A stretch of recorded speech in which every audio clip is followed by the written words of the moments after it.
We're back. Sorry about that. That was annoying. I will. We're gonna do the second half of the episode. I'll edit together. We'll put it out. Everything will be great. I'll solve all your problems. You'll come back. You'll say thank you for all your diligent efforts. And okay, let's just get back into the show. Sorry for the tech issues. I don't know why I'm apologizing. If anything, the people of Optimum, they should be showing up right here, right now, and they should be apologizing to you because my part of the show is the setting the thing up, the production, the turning the things on, the yelling at the producers, the yelling at the writing staff. That's what I do. I walk around behind the scenes, and you think I yell and scream on air. You should see the way I yell at my staff members because, if you learn anything from Jimmy Fallon or from these other successful, the Ellen DeGenereses, you want to know how to run a successful production, you have to yell at people. And so that's what I do. I took classes. I used to be a very soft-spoken individual.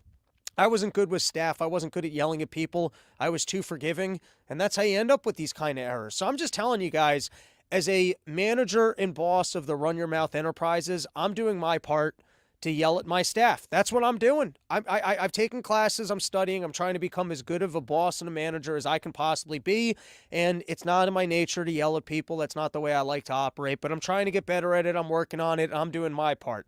So you know what? I retract my apology for the internet because I've really done my part to advance the show and yell and scream at my staff, which is something I'm not comfortable with, but I'm forced to do. It's the people of Optimum that apparently don't know how to yell at their staff that created this issue. And so I would like to retract my statement apologizing for the internet, and I would like to give the floor right here. This is for you, the people of Optimum, to show up anytime and apologize to the good people of Run Your Mouth Enterprises that are giving up their mornings from working hard and doing their jobs so that they could listen to this show and be more informed about why they shouldn't make their companies woke or include transgender people into what should be things for beautiful women. Not that you can't be a beautiful transgender. I'm trying to, let's stay focused. This is Optimum. This is on you, not me. Don't turn this around and try and make this my fault, Optimum. This is on you. All right, back into the show. This is from the this is from the New York Post. Company behind Miss Universe files for bankruptcy after transgender controversy. And we've seen a lot of go woke, go brokes this year. I think the biggest one was the Bud Light fiasco. Have you ever seen a corporation lose more money off of it? And by the way, the amount of money that they pay these influencers, I know what advertising costs. You know how much podcasting, golden podcast real estate, Bud Light could have for a long duration of time and actually move a lot of beverage. If every time you turn on your favorite podcast, you only saw the host drinking a particular beer, you want to sit at home, feel like you're hanging out with them, you're telling me you're not going to drink that beer? And I saw, I think it was Steven Crowder put out, they paid her like $167,000.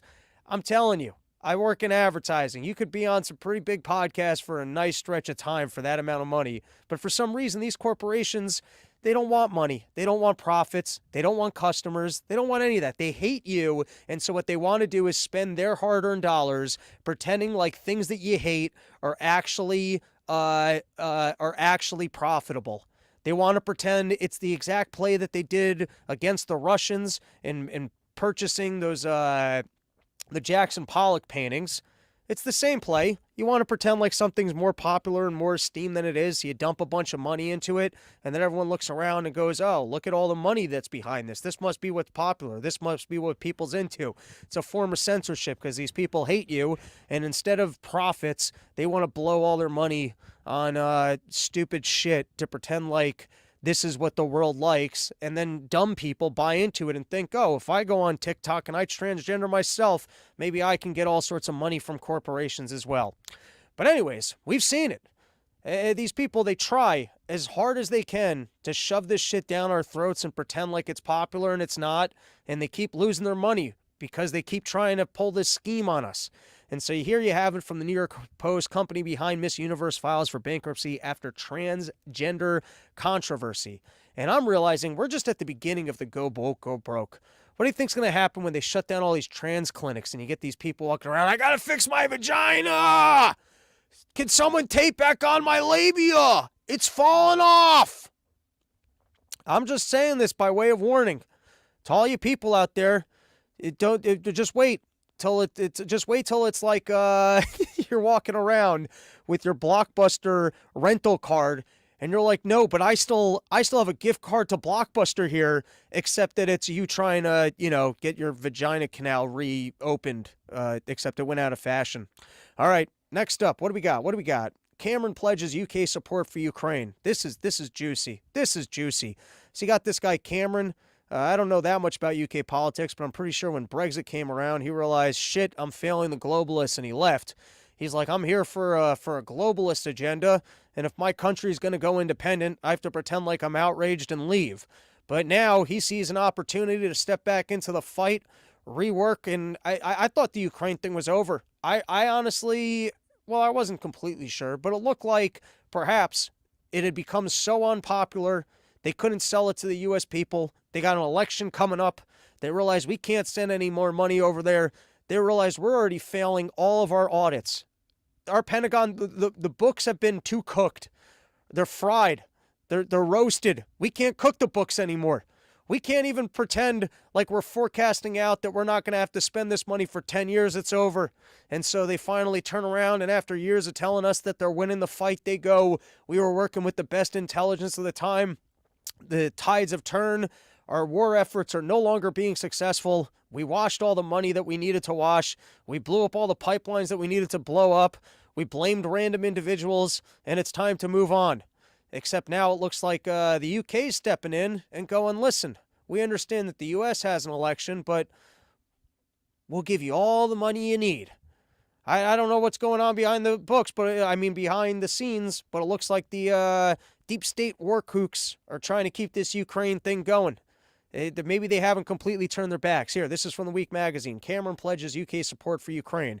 British Foreign Secretary David Cameron met Thursday with Ukrainian President Volodymyr Zelensky, pledging that the UK would continue supporting Ukraine however long it takes. That's quite the commitment to fight Russia's invasion.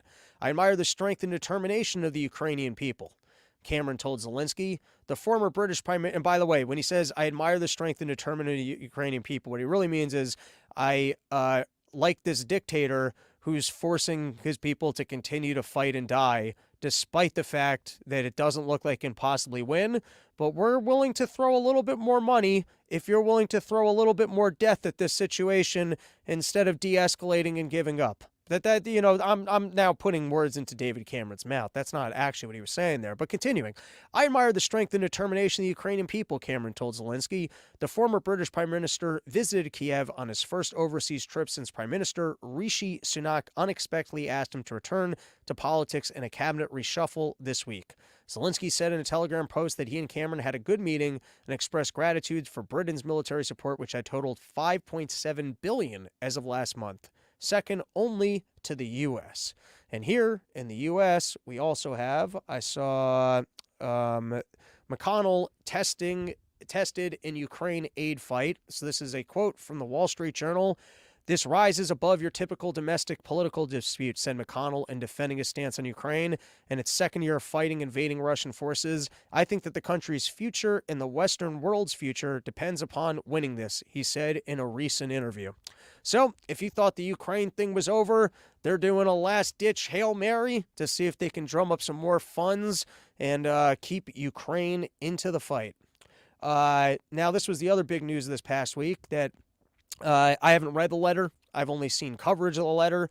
Apparently, all these little girls on TikTok are getting very excited for the writings, the literature of Osama bin Laden. And so, of course, this was the takeaway from the Washington Post. The bigger picture, it highlights the hazards of people getting their news on social media and how media coverage can fan the flames of viral controversy. Firstly, I'm reading into the situation because I haven't done my homework. I haven't seen what these people are reading, but my guess is that in a piece of the Osama bin Laden writings, it's like it's them basically going, "Hey, we're attacking you because you keep intervening in our affairs."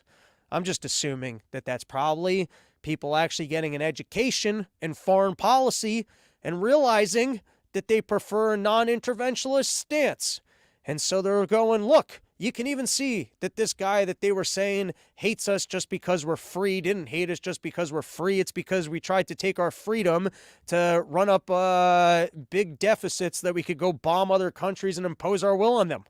That's what they hate. Once again, didn't do any of my homework on this one, so I'm just reading into the situation. But like I said, I pull really good information out of my rectum sometimes. And so, of course, traditional media steps right in and goes, you see, as our kids now turn to terrorist literature and turn on our country, it's proof once again why no one can have freedom to just find information and educate them themselves on the internet. What we need is for the government to have a partnership with private media companies to select who the experts will be that we can get our information from. Because without government selecting the exact experts that we can get our information from, we're at risk of people finding other information on the internet and maybe becoming educated. All right. Z asked U.S. business leaders to help ease growing tensions, and for some reason they're reporting on pandas. Is there any reason why whether or not we have pandas in our zoos is part of the conversation of us trying to figure out our relationship with China? I mean, how much influence does China have over our country that we can't have pandas in our zoos? You're telling me we can't breed some pandas? You're telling me that of all the chaos that goes on in China and all the illegal activity, we can't steal one male and female panda, go over there, jerk off some other pandas, bring it over here, and I don't know, throw up some bamboo, play some Al Green songs? I don't know what turns pandas on. Why is it that we don't have pandas in our zoos, and who gives a shit? Has anyone gone to, when you go to the zoo, you want to see the fucking predators, all right? I just went to the zoo sucks. Don't bother with the zoo. I saw one cool thing, it was a rattlesnake. That was the only cool thing I saw at the zoo. But you go to the zoo, you want to see the shit that can fucking kill you. And maybe some monkeys doing monkey shit, unless they're the baboons. They always got the baboons with their fucking itchy, red, irritated assholes. Just makes me feel bad for them. I'm like, can't you get these baboons some fucking hemorrhoid cream? And then, by the way, in terms of species with varying degrees of dick sizes, you see the baboons walk by and they got these really curvy, creepy looking like dicks. They almost look like the gobbly things on fucking turkeys or some of them, but there is not a very even distribution of dick sizes on the baboons. Does other people notice this when they're in the zoo? Do other people also instantly look at the penis sizes of other species to see if it has a more even distribution than what I see in the locker room? But anyways, you go to the zoo, what are you looking at? You're looking at baboon penises, right? And then you want to see the predators. And the problem with the predators is that for the most part, they drug these animals at the zoo so they're lazy. You see your lion just wants to sleep. Only one time I was at some like local zoo and there was like some creepy hyena, fox, or wolf or some shit that was just literally just walking the outside of its pen. It was just walking. It was just walking in a circle, just being like, yo, what's up? What's up? You want to start some shit? What's up? That's what you want to see when you're at the zoo. I don't care if there's a panda. You're telling me a panda's more interesting than a grizzly bear? You want to see the shit that's going to kill and eat you. And anyways, how much control does the Chinese Communist Party have over our society that you can't go to a zoo and see a panda? And is it that hard to fornicate pandas? But anyways, here I am yelling about why is everyone else interested in this other topic. You got all these things to distress. You got Taiwan's, you got currency manipulations, you've got BRICS, you've got stealing intellectual property, and for some reason our dumb media is hung up on whether or not we can create enough peace and a bond with China that they'll lend us pandas again. All right, the more promising part of the story is it seems like Z's over here, and he's like, hey guys, we'll stop stealing all of your intellectual property. If you come back here, we'll stop stealing your intellectual property. And it seems, I guess, kind of it seems like we got a little bit of leverage at the moment, that people are reluctant to go over there and invest in the country because they have a history of stealing the intellectual property. And how come there's not more just coverage on this? This would be the most interesting part of these negotiations. Is Biden tough enough that he can actually get some wins of maybe a return on intellectual property or a commitment to not steal intellectual property? Or how desperate is Z for American investment that perhaps we can actually peacefully come up with some sort of a resolution for them to not take Taiwan? What kind of a commitment would they like? You see, this is where you can start having actual peace conversations of, yes, we will go back to having our factories over there and we'll lessen our rhetoric. We need the following commitments from you. And then look, we can get along without fighting each other. But it could be that, everyone looks at this guy and they go, nope, he's lying. He's an evil dictator, which Biden accidentally said it in a speech. And he's just over here to convince us to go back over there so that they can, basically steal our intellectual property again. All right, and now let's move on to the latest from Israel, because like I said, we're keeping all the anti-Semitism for the end of the show. So let's start off with this one. Israel says it found evidence of Hamas activity in hospital. Oh, come on. You were telling me that they were running their operations out of here, that this was the main command base. Wasn't it? I already forgot. Was that not what they were saying like 4 days ago? Was that their control center was there? And now they turn around and they're taking pride in the fact that there's evidence of activity? You guys boldly said that was the command center. That's what I had been hearing. Or maybe I'm wrong. Maybe I'm making that up. Maybe I'm being so tough on these people. I'm just inventing that I heard, all this chatter of the command center being under hospitals. And then you turn around and this is the best you got is activity. All right. And then this was from the New York Times. You get a little picture here and it goes, the Israel military showed Times journalists a shaft that it said was evidence of a Hamas facility under Al-Shifa Hospital in Gaza.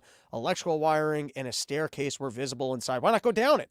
Why not go down there and go, oh, look, here's the command center we were telling everybody about. Or you could do one of those things they do in the movies where they go splunking and you just throw the glow stick down. You go, look, there's a whole command center down there. You're telling me you can't get one camera with a flashlight to look down the hole? You're telling me you don't have drones? You don't have one of those things that when they put you under, they shove up your ass to check your colon?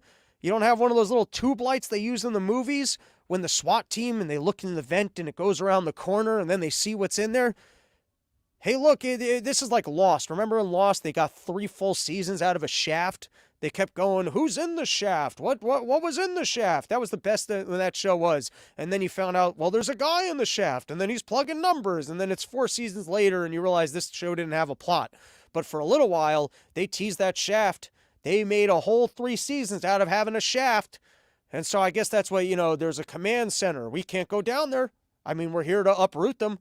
We're here to expose them, but we can't actually go down there and show you this command center. But look, there's evidence of the fact that there was activity. Well, that's quite a walk back. That's quite a moving the goalposts from a command center. Once again, I might have that wrong. Maybe they never were talking about command centers. All right, here we go. This is back to the New York Times. It was unclear where the shaft led or how deep it was, and its existence does not prove Israel's claim that Hamas has used Al-Shifa to hide command centers. Hamas and hospitals officials reject the accusation. Hey, before we move on with the other news, if you guys haven't watched already, that Dave Smith-Laura Loomer debate was feisty and fun. Man, I sat down, I ordered myself some dinner. I think I was eating halal food because we're on the Palestinian side now. So, I felt like you gotta get into it. I had the baklavas, poured myself a whiskey, and I watched that thing. It was fun. I thought the format was like a little bit loose up front, which kind of led to a little bit of meandering, and that there wasn't kind of as structured of, hey, here's my point of view, but it was fun, it was feisty. I thought it kind of settled in after the first 20 minutes, and then the second half, Dave really handed it to that lady, who's a tough opponent. I mean, just because there's so much noise being generated, and there's so much interruptions, I could not do what Dave does. Like, firstly, I don't have a handle on the facts in even a similar capacity, but to be able to just sit there with that bombardment of just roostering.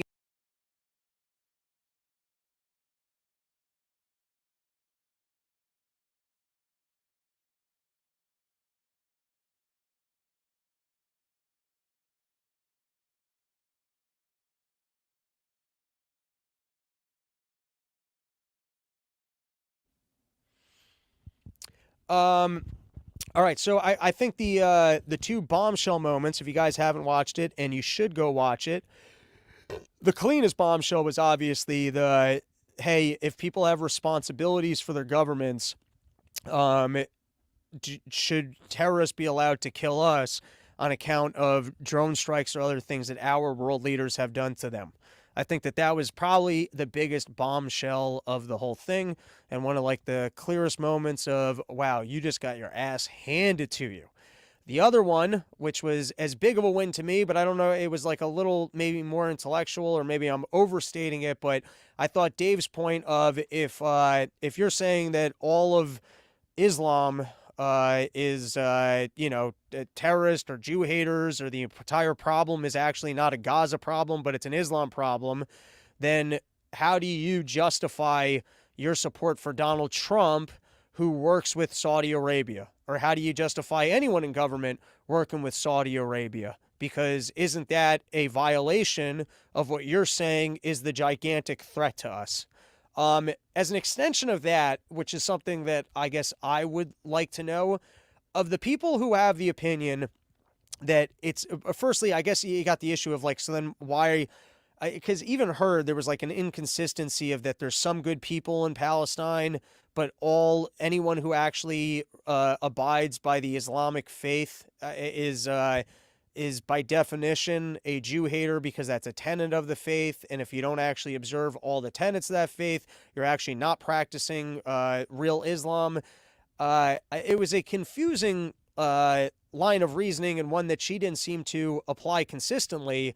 But of the people that do take that perspective, I guess my two questions are, one, so if you think that everyone who practices the faith actually secretly hates Jews and wants to kill Jews, so are you saying that we have to convert them out of the religion?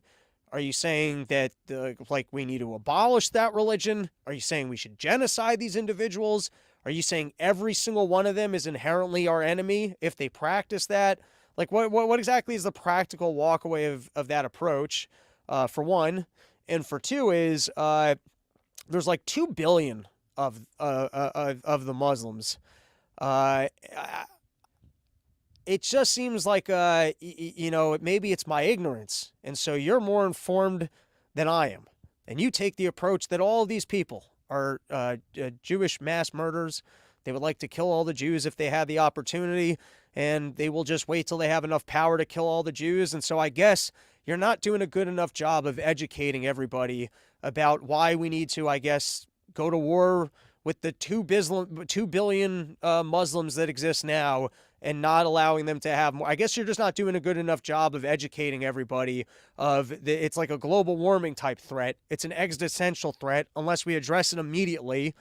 It seems to me, for those who take this kind of approach of like all the Muslims are bad and we got to keep them in check, like, you really think picking on the 2 million of them that are in Gaza that you have the ability to pick on are going to keep the other ones in check?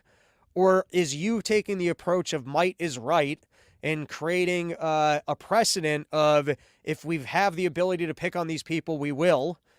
Aren't you just giving them the future argument of, look, you did exactly this to us when you had the power to do so? If anything, don't you want to create precedent of, hey, you guys are of a different faith and a different religion, but we're gonna try and create a platform to figure out how we can both get along, and you try and build that, so that in the future, if there remains a world where there's only 14 million Jews and there's 6-7 billion Muslims, maybe they're a little bit nicer to us in 100 years. Isn't that, like, I'm just saying from a longevity standpoint, unless you actually think you're going to convince the entire world that we have to genocide or get rid of all the Islamists, which I don't think is your opinion, and I'm asking what you think is the workable solution if you think that they all hate us, and if you're not going to call for that, then don't you completely want to 180 the other way and go, listen, I know that peace seems unworkable, but, if I'm projecting into the future, there's going to be a lot more of them than us.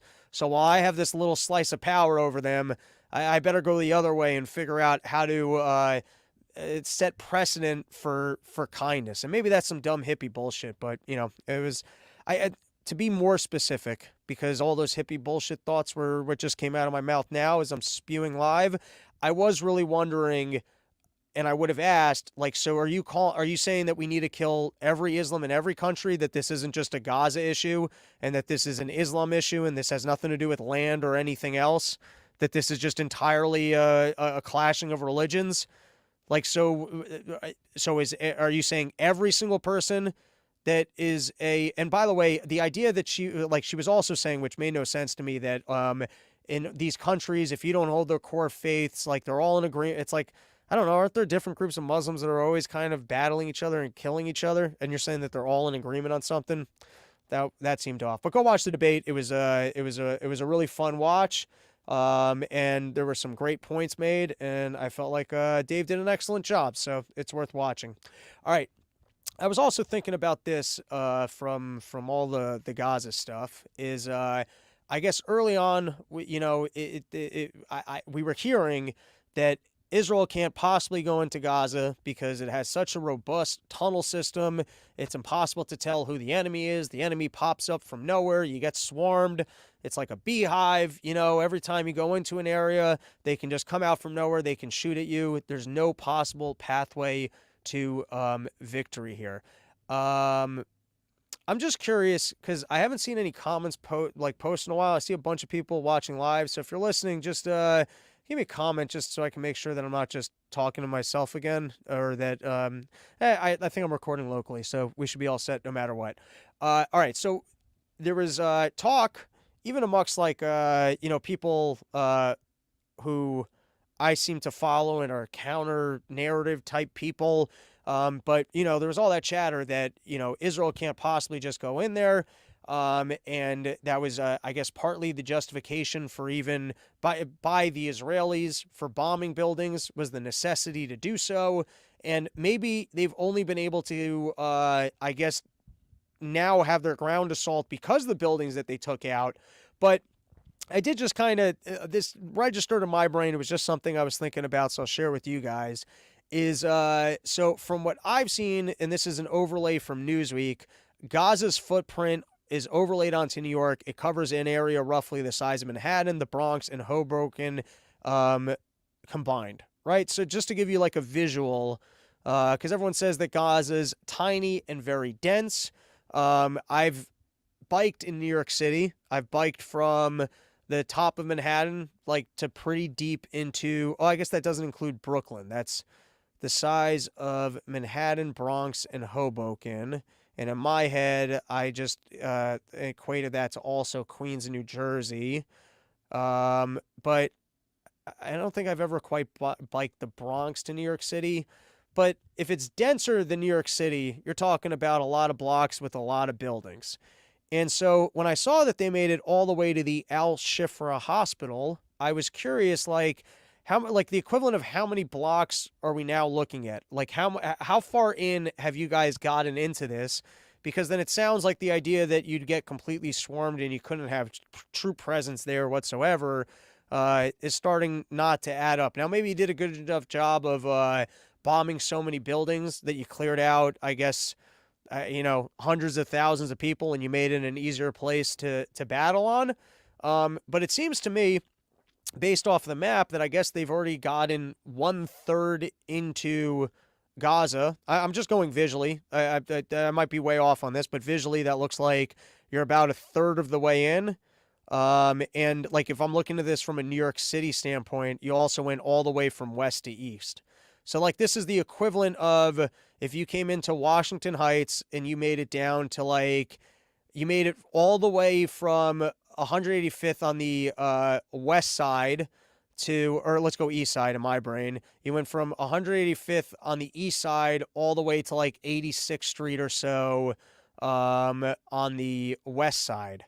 You're talking about moving past a lot of buildings and a lot of people.